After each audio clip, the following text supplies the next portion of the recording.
What we know is a drop. What we don't know is the ocean. Hello and welcome to the Newton Knowledge Podcast. My name is Mark Singer, partner of Newton One Advisors, and I'm joined by our managing partner, Steve Target. The Newton Knowledge Podcast will provide meaningful content to our valued advisor community. Our discussions will deliver unique insights into the people, processes, and products that make our industry so critical. Newton One is a national life insurance planning firm delivering customized solutions structured to help clients and their advisors engaged in solving estate planning, wealth transfer, business succession, and executive benefits challenges. We are a member of the M Financial Group, which grants our clients access to the nation's elite carriers and exclusive products available only through our network. Today, we have a valued partner of our firm with Todd Flubacher, partner of Nichols. Todd is an estate planning attorney. He represents Delaware trust companies, individuals, and law firms throughout the United States on all aspects of the creation, migration, and modification and administration of Delaware trusts. His practice primarily focuses on the unique advantages of Delaware trust law, including directed trusts, dynasty trusts, asset protection trusts, trust modifications, and tax planning. He serves as a Delaware trust counsel to many of Delaware's corporate trustees, advising on trust administration and fiduciary risk. Let's see how many times we can say the word trust during this podcast. Todd, it's great to have you on. How are you today? Thank you so much for having me. It's great to be here. And thank you, Mark and Steve. I look forward to our discussion together. Yeah, well, Todd, thanks for sharing your time. Mark and I read the article from Trust and Estates magazine that was titled "Letting Go of the Dead Hand." The title itself is fascinating, and the article itself is even better. So share with us maybe the inspiration that you and your co-authors had when you penned that. And I think you presented it at a large conference maybe a year ago or so.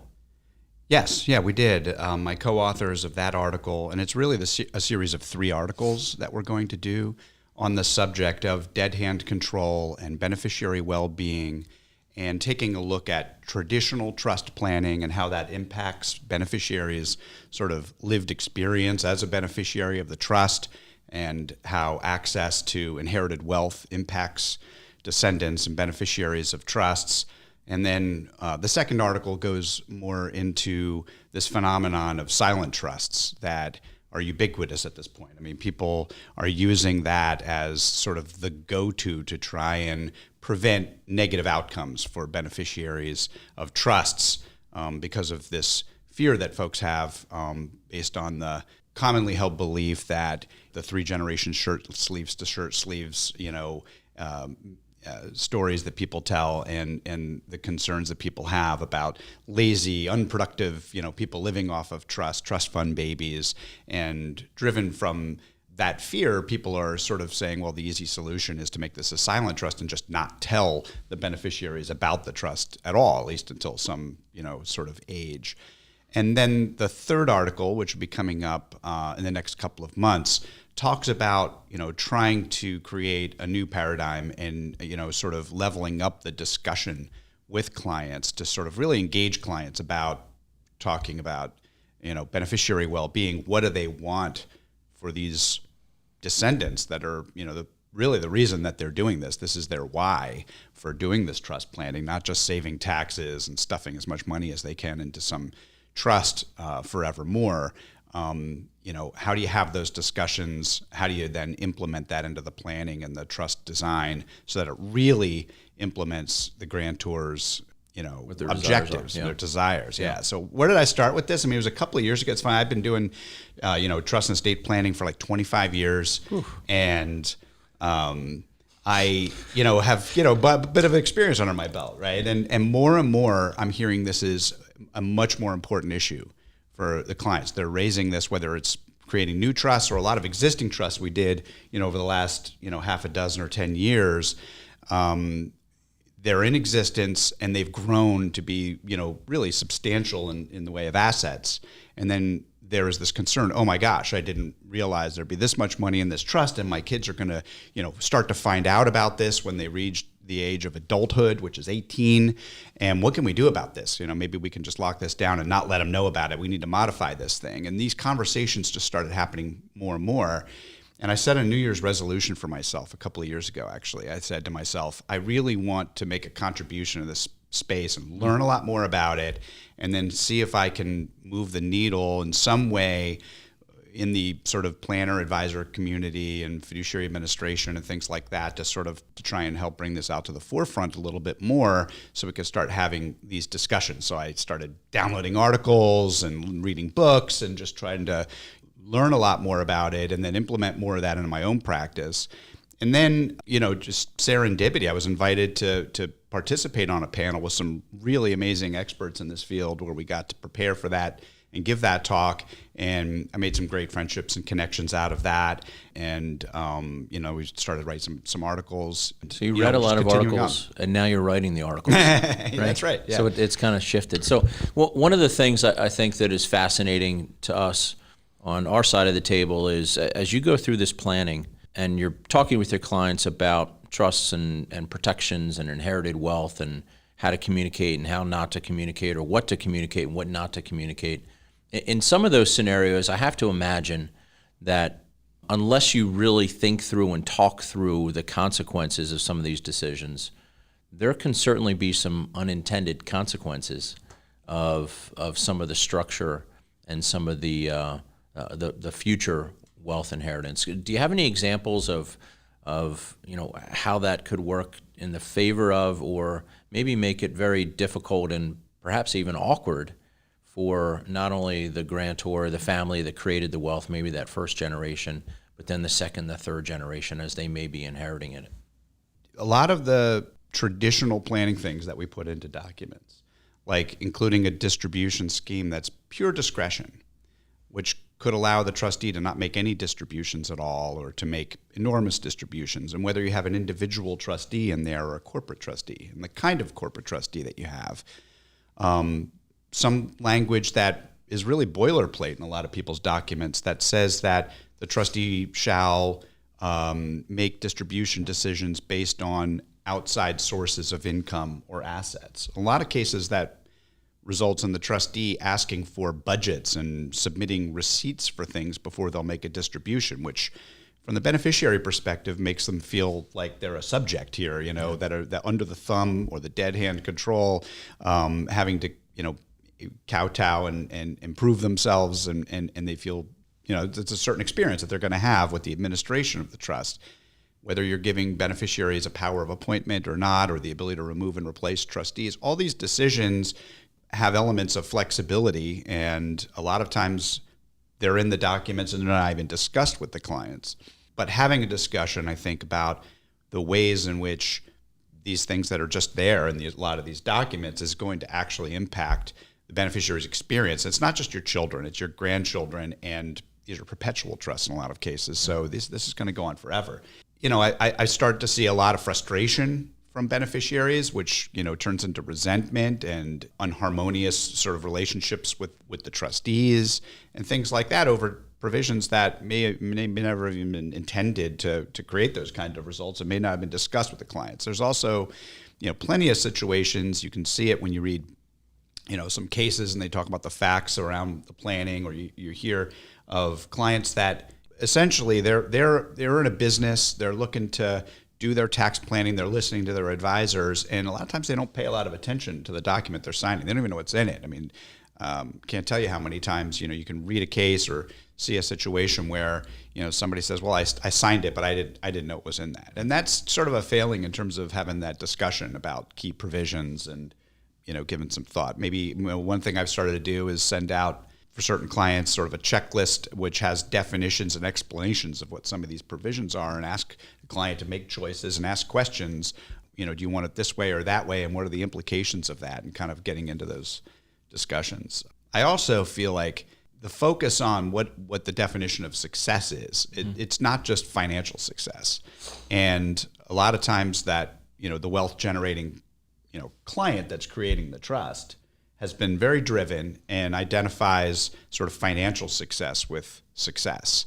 And me with, having my own kids and seeing them grow up and flourish, and me wanting what's best for them, and also seeing a lot of scenarios play out with beneficiaries, I realized more that there could be somebody who is born a creative person and an artist, And, they don't care if they live in a nice house or a small house, but their passion is they want to make jewelry and sell it to people.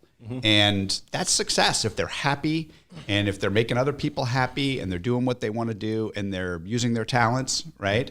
And they might make far less money than somebody else. And if you have a trust that has sort of an income matching provision in there that's supposedly going to incentivize beneficiaries to make more money, what you're finding is that the beneficiaries making a lot of money are getting more money out of the trust than the ones that are sort of living their and that might also start cause beneficiaries to make life choices, where now you're social engineering the life choices of your descendants by controlling them with money, and you got to really it's tough. In many ways, Todd, I almost think of you as an artist because you come into an engagement. There's a blank slate, there's a blank canvas, and you have to create. And part of that creation is matching the objectives of the trust from a practical standpoint with the emotion of what's actually delivered. And so as some of these unintended consequences may come to fruition, is an easy answer, it's not easy, I'm sure, but is a solution to get everybody in the room together and have the beneficiaries express what their desires are compared to what the desires of the original person who's creating the trust's goals and objectives are.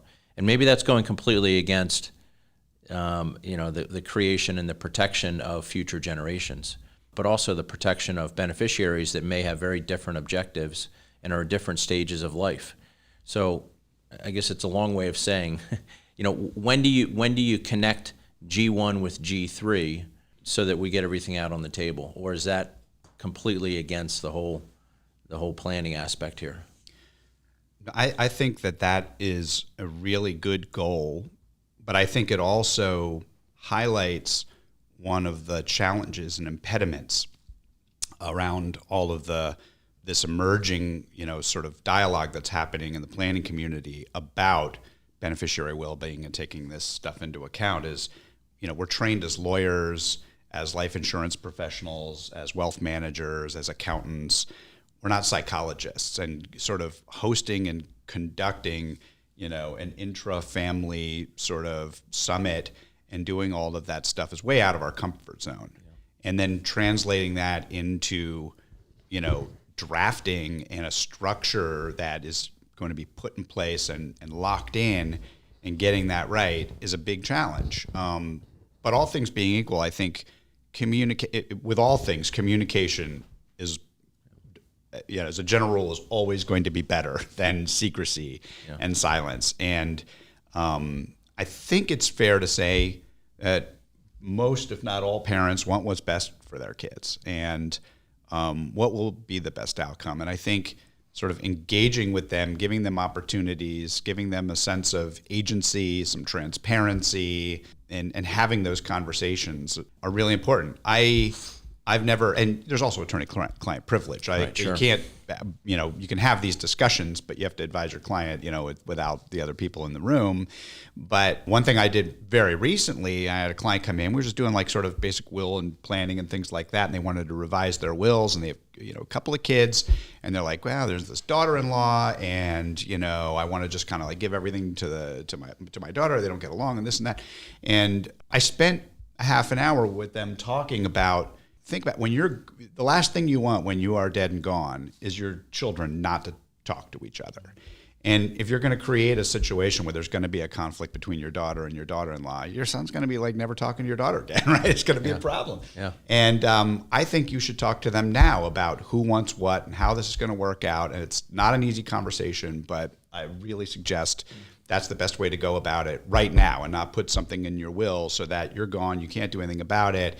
And you don't want to leave behind a situation where your family's broken apart. And they went and they had that conversation, and they came back and they're like, we're good. We don't actually need to make these changes we thought we needed to make. And everybody talked, and now there's this, sort of understanding and this transparency. And, that was just like a tiny example of me encouraging them to have that conversation. Not every client's going to take you up on that or be able to do that. But that was like just a very recent incident of communication being really resulting in a positive. Let's dive a little bit into silent trusts. Where do you use them? How do you use them? What are your thoughts? We do them. We use them. It's a recent phenomenon. Last 5-10 years, statutes have come onto the books that allow people to override the general rule that you have to notify and inform beneficiaries and provide account statements. And the problem, I guess, that arises around this, and particularly now we've got these historically large exemptions, and we're all able to use these sophisticated planning techniques with installment sales and doing early sort of transfers with pre-IPO stock, or getting certain valuations on entities that create trusts that really are transferring life-changing amounts of wealth to the next generation. And a lot of folks are saying, I'm afraid I'm going to have trust fund babies. Let's not let them know about this trust until they're much, much older. And the age of majority is 18. And you can imagine if you are an 18-year-old, where were you when you were 18? Just starting college. Just starting college. And imagine if, your college dorm address, you got a big fat trust statement envelope with, a trust fund that has $100 million in it as an 18-year-old college freshman. I mean, might have been on a plane to the Bahamas the next day. Would you have studied as hard? I didn't study very hard anyway, though. Well, do you think there's some inclination, though, that they are trust fund babies before that? Exactly. It's not like they don't know that there's wealth in the family when they're taking, vacations to the, African safaris and Four Seasons in Maui and all that kind of stuff, right? So, which nothing wrong with that. It's great, but they know, and they can Google and and all that stuff. So how does the silent trust try to combat that? I think that the age of majority is 18. That's when a trustee is going to start sending statements. So, and the grantors are doing this planning now because their advisors are sitting them down and saying, we need to use that $13 million exemption. It's going to go away, and we need to do it now to all the appreciation will be out of your estate. We need to do an estate freeze. This is really inherited wealth that's being transferred into the trust when the grantor is 50 or whatever, as younger kids, 40, 50. And it's in the trust where they're the beneficiaries. And when they turn 18, they would get statements, but the grantor's still around. And this really would have passed. If there were no taxes and no issues, it would have passed at death, 50 years from now. Yeah. So keeping a trust silent during the grantor's lifetime is something that I've advocated for and have done for a long time, because also the grantors always are around to be able to appoint a designated representative to represent those interests. It doesn't eliminate all the problems with silent trusts, but those are logical, preventing somebody who's very young getting all this access to information where it could have a harmful effect or during the grantor's life. But these are perpetual trusts, and a lot of times there are older ages where the silent trust provisions turn off. And it's going to happen in every generation forever. And that can produce a lot of unintended consequences. There's a lot of situations where families can't keep secrets, and somebody's going to find out about it, the trust, at a time when they're not allowed, the trustee is not allowed to even disclose the very existence of this trust to the beneficiaries. And what happens when that beneficiary hears about it from the older cousin at Thanksgiving and picks up the phone and calls the trust officer and says, hey, you have a trust there that I'm a beneficiary? I mean, the trust officer, if they know they're not supposed to say anything, is not even, shouldn't even be on the phone with this person. And what do they say? How do they just hang up the phone? Yeah. I mean, do they, pretend that there's a bad connection and hang up? I mean, and then there's the situations of inadvertent disclosure.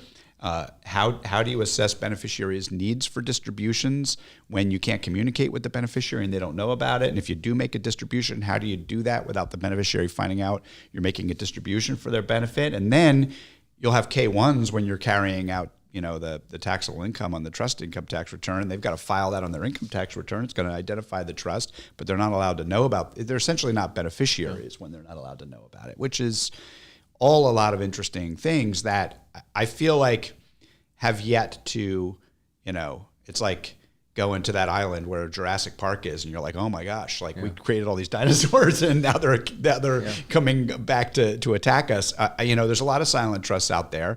I think there could, it's foreseeable that there could be some issues with the administration of these things, and it's not the panacea that cures all these problems about beneficiary well-being. Just secrecy, that sends a message to beneficiaries. The beneficiaries are going to feel like they're distrusted, not worthy. Agents not worthy. Right. Yeah.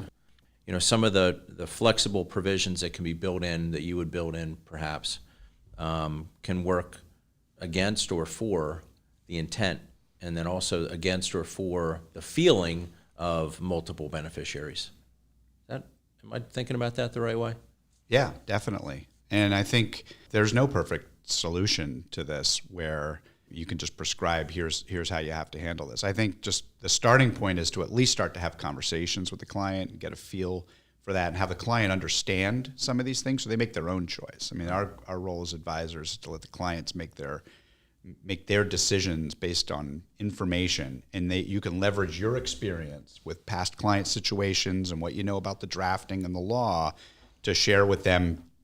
Here are the possibilities. Here are some of the downsides with this. You need to decide what you want to do, and then so be it. Then it's out there. That's the challenge. And there's a lot of sort of theory and academic talk around embracing the next generation and engaging them and stuff like that. But there's not like just sort of one set solution to this. I've never been able to solve a Rubik's Cube. I've as many times as I've fiddled around with those things, like not once have I ever solved a Rubik's Cube. And in a way, I think for me, like trying to say, here's how these conversations need to be, every one of these conversations need to be had, or here's the right approach is we need to put these elaborate provisions and documents that sort of encourage positive psychology and have, beneficiaries engaged at every step of the way is not going to be the answer for everybody, and it's not going to solve all of these problems. And that's the challenge, and it's still a work in progress. But raising the bar and leveling up this discussion for advisors to be thinking more about it is kind of, and it's a continuous learning process for me. That's where I. So Todd, as practitioners, we tend to focus on hard numbers, estate taxes, valuation, income taxes, but I think a tougher part of the conversations is more on the softer side in terms of the why. So how do you get to the why when dealing with your clients? Well, that question of what is the client's why is one I think that should start the discussion in terms of creating a trust for their descendants. Because rarely, I think, is the client's why a focus on the numbers and the tax benefits, winning the game of financial success by getting the most money out of the estate tax system and all of that. The client spends their entire lives devoted to work and building a legacy, and they'd give it all to charity if they didn't want to provide a better life for their descendants, and have a financial resource available that will benefit the lives of their descendants instead of harm them. And so putting thought into what is the real live, sort of experience that the descendants will have as beneficiaries is a conversation that you should have with the clients by asking them, why are you doing this? What do you want for your children and your grandchildren? What are examples of things that you think would be able to make their lives better? What do they value? Do they value all of the, sort of fancy things? Are they, sort of more grounded? What are they like with their friends, and what do you see them doing in their lives building a family?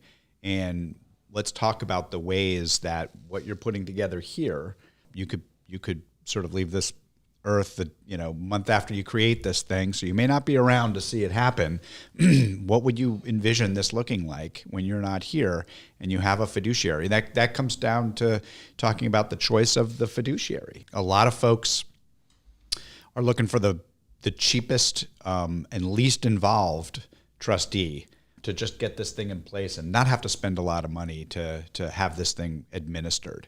That's a very different experience for administering a trust than having sort of a boutique firm that excels at investment management, but also has all the capabilities of trust officers who are lawyers and divisions that can host a family meeting and can pick up the phone and talk to the beneficiaries and aren't worried about just the bottom line of how much time are we spending on this thing because we're not getting paid enough to administer this trust.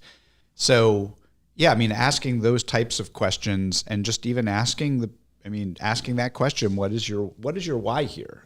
But I see that very often the clients are being sort of driven in the passenger seat through this process with the numbers and the tax savings and the exemptions and everything that goes into that, the timing of things, all driving the process without pumping the brakes a little bit and having enough of a talk with them about why they're really doing this for their children as opposed to, anyone else. What is it that they would like to see come from what it is that they're ultimately leaving behind as their legacy? Yeah, and some of that why I have to imagine is philanthropy related.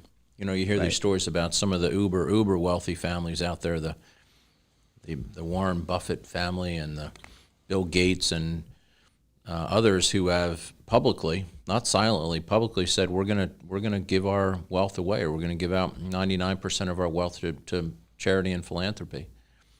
So that's not silent at all. I mean, that's a lot of those are out there, but probably led by their why, not necessarily the why of the beneficiaries. Yeah, they're making, I assume, a value judgment that they want to make sure that there's some assets there that are a safety net for descendants, but not wealth that's so outsized beyond what anybody else could ever need or want. When trusts get to a certain size, you can't spend it fast enough, and it's literally just going to grow in perpetuity and be this enormous, monolithic sort of pile of money that's never going to go anywhere. And providing for philanthropy and trying to engage with the next generation to get them to understand your values in terms of philanthropy and purpose and giving back, and so that they might. And that's another thing. I mean, there's so many different facets of this. I mean, families can create, whether it's donor-advised funds or private foundations that bring the family into sort of the governing board or making decisions on grant making. And I have clients that bring their kids into that type of activity at a young age, so that they start to see, we are very privileged and we're meeting with people that have great need, and we can see the good that we can do with this. And that's going to really create a certain, sense of values for them. And that's all value added. I mean, I think what all this is really getting to is once you have a few gray hairs, like some of us here do, not picking on you and me, right, Steve, but I am. It is what it is. Mark, you don't seem to have me. But, in time.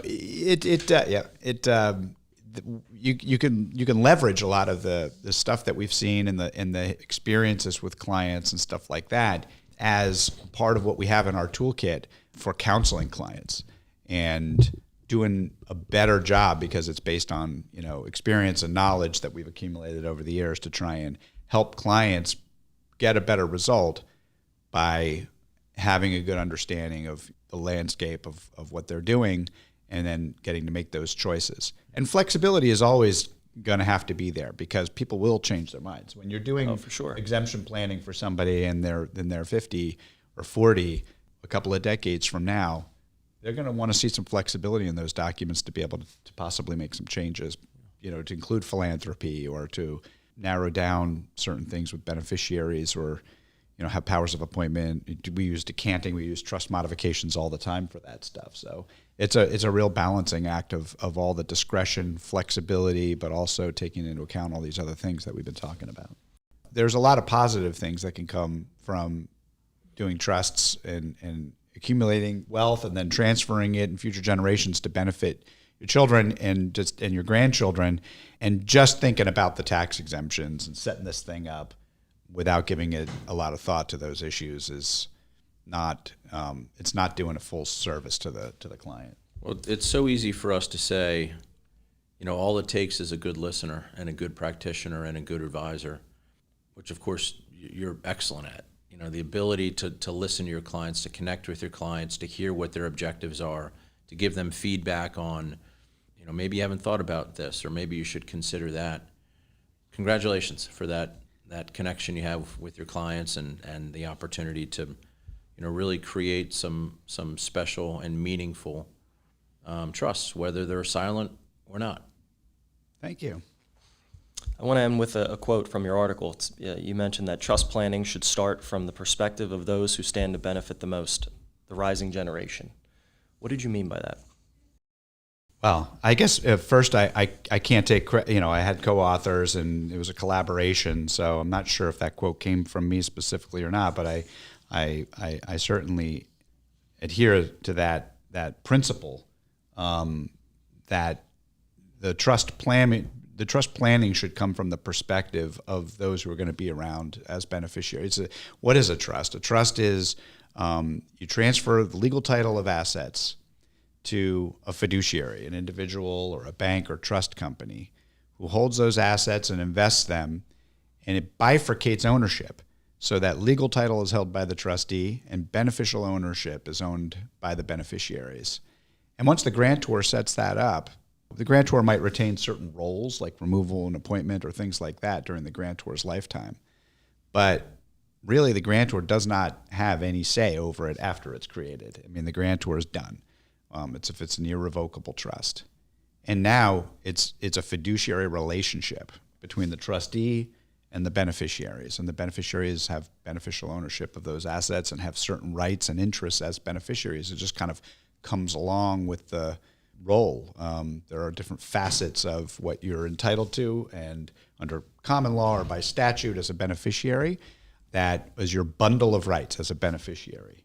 And they're going to experience this trust by, having the ability to get distributions if they're warranted, and that's going to be a safety net, or it's going to provide maintenance and support, or it's going to be there for extraordinary distributions, or whatever it is that you're drafting in this thing forevermore. And that's why I got into trust law in the first place.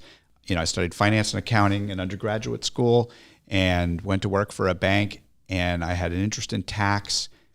And I remember sitting down, I was doing internal audit, and I remember reviewing the trust accounts and interviewing the trust officers and looking at these documents. And the grantors in many cases were dead and gone.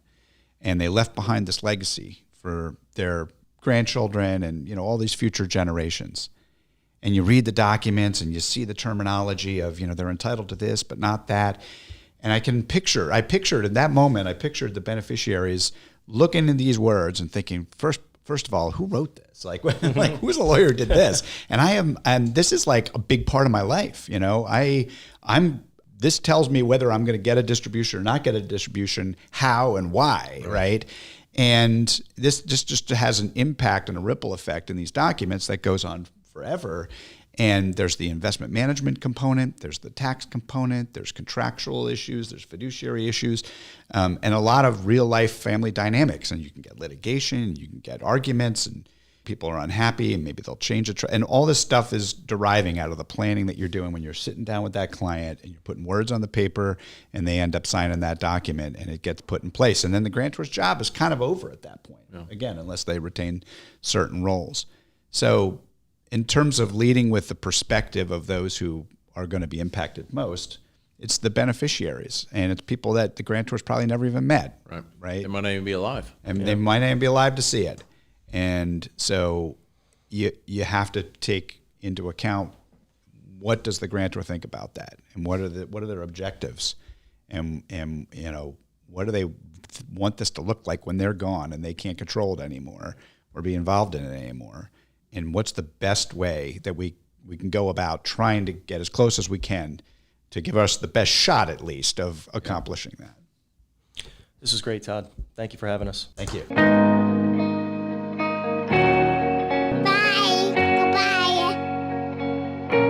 This podcast has been prepared solely for informational and educational purposes, does not create an attorney-client relationship with the authors or Morris Nichols Arsht Tunnell, and should not be used as a substitute for legal counseling in specific situations.